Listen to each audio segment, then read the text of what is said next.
Hi everyone, it's Pa from CPO Design. I'm going to take you through installation of WSL on my Windows 11 professional Windows machine.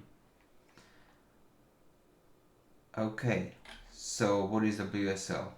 Microsoft have put a really nice documentation here on Microsoft land page, so I would encourage you to read that to understand a bit more details about what it is and how to use it. Now let's proceed with installation. So I have opened my PowerShell and let's type some commands in to get installed. Because Windows 11 have PowerShell and Windows Terminal, this is the console I am using, and PowerShell is the default command window I can use. Therefore I just can type the command in there. So WSL -- install. Now it requires some elevation permission, so I will do that. You will not need it if you're running as administrator.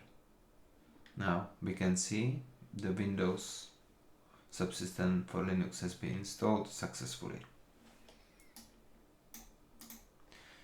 Okay, let's verify that. WSL.